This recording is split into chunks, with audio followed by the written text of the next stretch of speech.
Olá, eu tenho certeza que nesse momento nós vamos começar essa jornada agora. Vai ser muito interessante todos os vídeos que serão gravados em função de que nós vamos fazer uma caminhada agora, uma jornada para realmente conhecer esse mundo simbólico, arquetípico, iorubá, desses orixás. E para se ter um conhecimento, obviamente que isso vai ter uma caminhada. Então, nesse vídeo aqui, eu vou começar com um breve histórico dos cultos afro-brasileiros. E eu tenho certeza que vocês vão gostar. Então, uma frase do Antônio Risério que diz assim: se Exu entra numa terra, ele já entra em pé de guerra. A chuva que gela um egum não se atreve a cruzar o fogo, molha o fantasma encharcado. Isso está em Oriki Orixá, que é do Antônio Risério, e a palavra Egum aqui simboliza esse espírito dos mortos, os ancestrais. São muito temidos pelos seus malefícios, digamos assim. Então vamos falar das origens África-Brasil. Com o processo de colonização do Brasil pelos portugueses, houve a necessidade de mão de obra para o trabalho pesado, quer seja na extração de madeira, como em outras atividades braçais. Desde o descobrimento, optou-se pela utilização de populações indígenas para este fim na forma de escravidão. Porém, o índio não se adaptava ao trabalho escravo, de modo que escapava dela pela fuga ou até mesmo pela morte. Nesse quadro, os acontecimentos preferiam os portugueses, então, com essa função toda dessa fuga, dessa morte dos escravos, os portugueses preferiram investir na escravidão negra. Como exemplo de outros países, trazer habitantes da África negra na condição de escravos. Assim, em 1538, chegou ao Brasil os primeiros escravos provenientes da África, isso em 1538. Eles eram de diversas regiões e foram classificados genericamente em dois grupos: os bantus, que incluíam os procedentes do sul do Golfo da Guiné, do Congo, de Angola e de Moçambique, das tribos angolas, bengalas, monjolos e moçambiquês. E os sudaneses, provenientes do Sudão e do norte do Golfo da Guiné, também vinham das tribos iorubás, jejes, tapás e alçás. Essas tribos. Cada uma dessas tribos ou reinos possuía uma cultura própria, tanto de prática religiosa quanto de costumes. Estes escravos partiam da Costa do Ouro e da costa dos escravos do Golfo da Guiné, de cidades como São João Ajudá, na enseada do atual Benim, e aportavam na capital do Brasil, em Salvador. Podemos dividir a chegada dos escravos ao Brasil em 4 ciclos em que, no quarto ciclo, que compreende de 1770 a 1850, houve a chegada de uma grande quantidade de escravos de cultura iorubá para a cidade de Salvador, na Bahia, apesar da nova capital do Brasil ter sido transferida para o Rio de Janeiro em 1763. Estima-se que entre 1550 e 1855 havia 4 milhões de negros escravos no Brasil.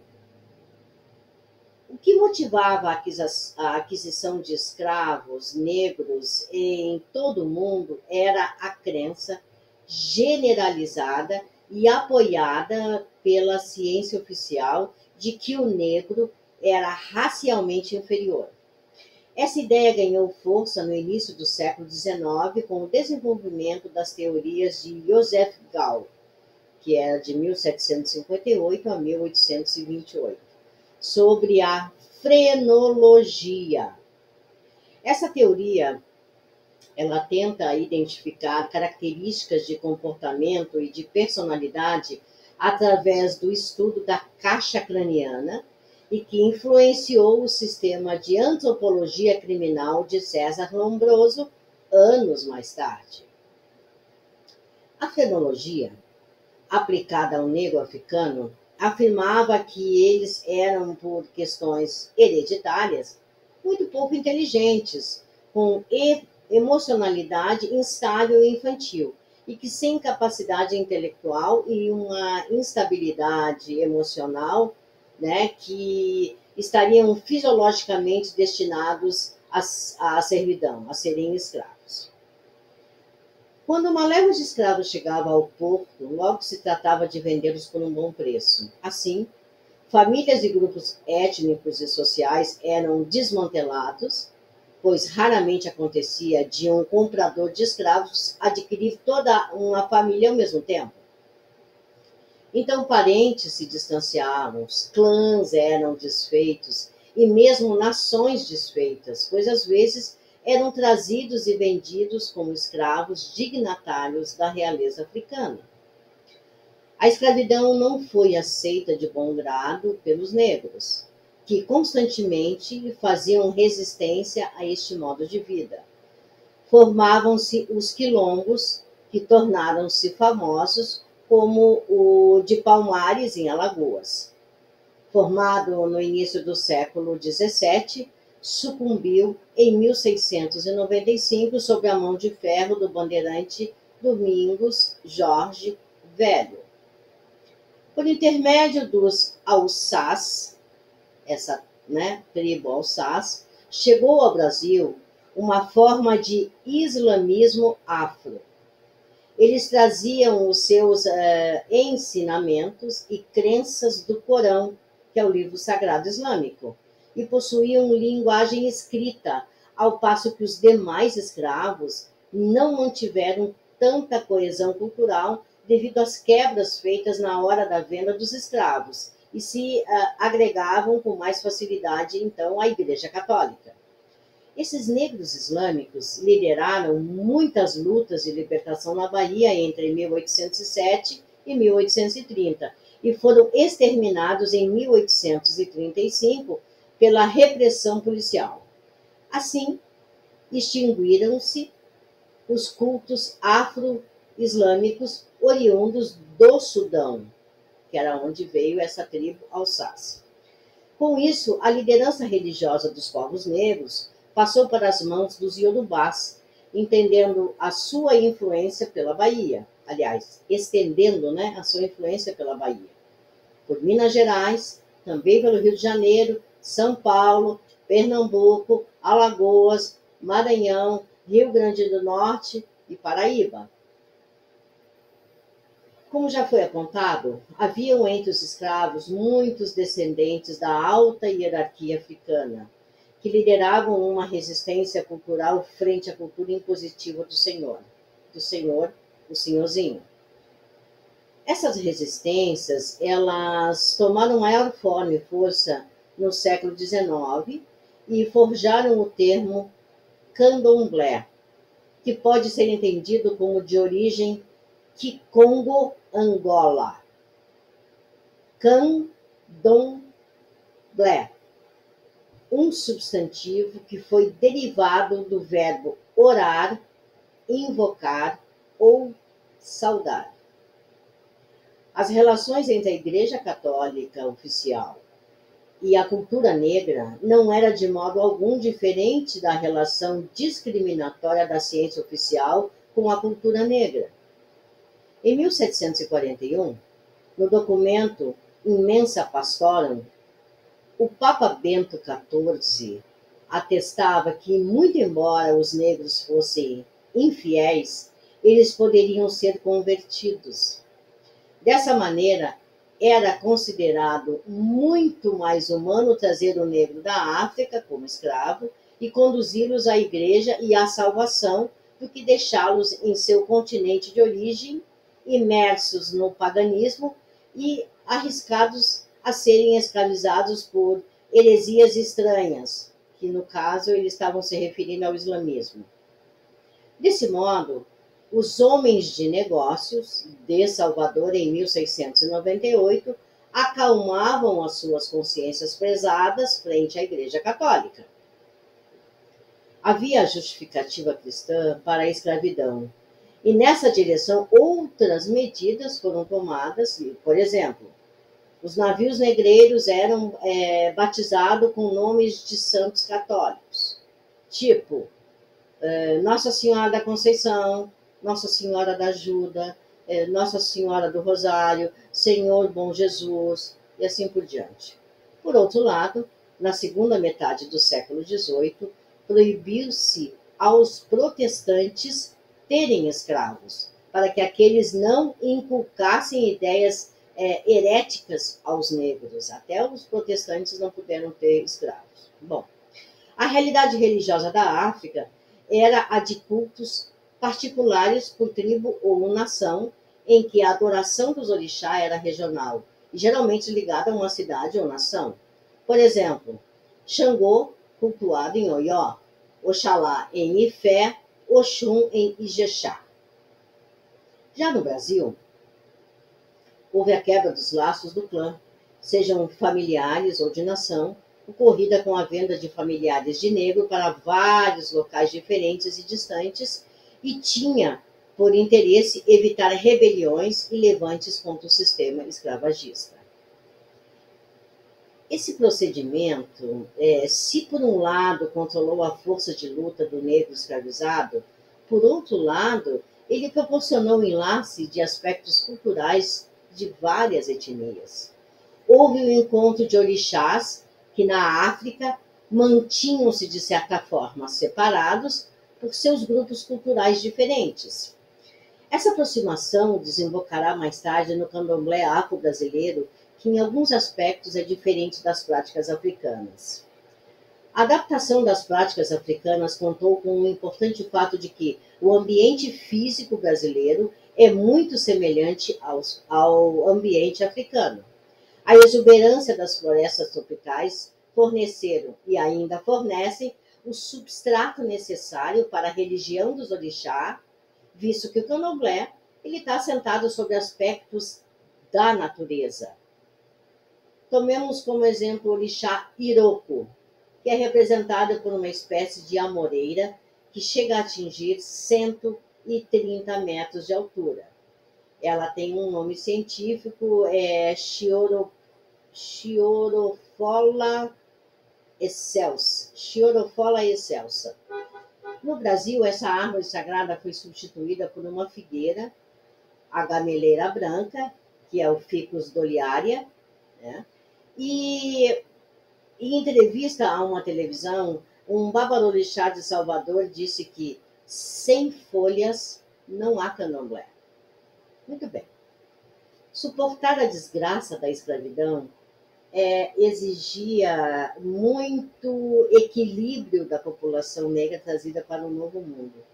Então, para manter a integridade interna, os escravos se utilizavam das lembranças de sua terra natal e da fidelidade às suas origens culturais. Assim, entidades metafísicas como os orixás para os povos iorubás, inquices para os povos Congo-Angola e os voduns, povos daomeanos, possuíam um significado de coesão cultural e psicológica que promovia esse eixo de ligação do eu individual com essa alma tribal, com a sua terra e com o seu self. Devemos frisar que os vodus são entidades encantadas dos cultos Jeje, correspondendo aos orixás nagôs. Não devemos ser confundidos com Vodú, que é uma religião popular criada no século XIX, descendente dos escravos africanos que foram para o Haiti. Voduns é uma coisa, voodoo é outra. Somente em 1680 é que temos uma referência sobre a religião dos negros. Existem documentos do Santo Ofício da Inquisição que acusam um grupo de negros de práticas supersticiosas sob a orientação de uma preta mestra. O sétimo vice-rei do Brasil, que foi o Conde de Arcos, em 1758, passou a incentivar as danças e os batuques promovido pelos escravos com o intuito de evitar revoltas desse povo. Ele acreditava que, promovendo a reunião de escravos de etnias diferentes e inimigas na África, estas diferenças seriam reavivadas e assim impediria a união dos negros pelo laço comum do sofrimento. Por outro lado, devido à influência do catolicismo popular, muito disseminado entre os escravos, estes afirmavam que nos batuques estariam louvando os santos católicos em seu próprio idioma. Já nessa prática, era muito comum observar uma pequena mesa com imagens de santos católicos em cima e, sob esta mesa, uma série de objetos mágicos referentes aos antepassados e aos deuses tribais. O sincretismo ocorreu posteriormente e paulatinamente, não devido à imposição da Igreja Católica oficial, mas através da propagação do catolicismo que era praticado pelo povo, principalmente nas irmandades leigas de escravos que se formavam junto às paróquias dedicadas aos negros. A aproximação histórica da vida dos santos, por exemplo, as histórias contadas sobre a vida de São Benedito ou os milagres de Nossa Senhora do Rosário, principalmente as lendas e histórias tradicionais, com as histórias e os enredos e características dos orixás, promoveu o sincretismo religioso. É importante notar que este fenômeno não ocorreu devido à influência da igreja oficial, mas essa igreja, vamos dizer assim, mais teológica e estrutural, mas sim ao catolicismo popular, por natureza mais tradicional e mítico. Nina Rodrigues, ela aponta em 1890 que o sincretismo entre os orixás africanos e os santos católicos ainda estavam em construção e havia muitas divergências que ainda ocorriam naquele tempo. Por exemplo, Xangô ainda oscilava entre uma identificação com São Jerônimo e Santa Bárbara. Já no início do século XX, a identificação de Xangô com São Jerônimo estava já estabelecida no Brasil. Ainda hoje, o orixá Ogum é associado a São Jorge no Sudeste e no Sul do Brasil. Então, ao passo que no Nordeste, Ogum é representado por Santo Antônio. Então, esses aspectos do sincretismo religioso serão discutidos mais adiante em outros vídeos. Ao que tudo indica, não ocorria uma conversão do negro africano a nenhuma das religiões que lhe foram apresentadas, de maneira que ele abordasse por completo as suas práticas tradicionais antigas e a sua cultura. Sempre a conversão levava a uma adaptação com base na identificação tribal. Muito diferente do candomblé, podemos citar a citação dos negros que, levados ao sul dos Estados Unidos da América, converteram-se ao protestantismo batista. Então, esses grupos, eles originaram os primeiros movimentos pentecostais, injetando no protestantismo norte-americano ritos e danças até então estranhos, à religião tradicional. A gente vê muito isso aí nessas igrejas protestantes aí. E, além disso, fenômenos de possessão pelo Espírito Santo, dons de cura divina, dons de língua, né, que é a xenoglossia. Então, tais fatos são indícios de uma forte influência dos antigos ritos tribais africanos que modificaram a prática protestante tradicional até os dias atuais. Nos vemos no próximo vídeo. Abraço!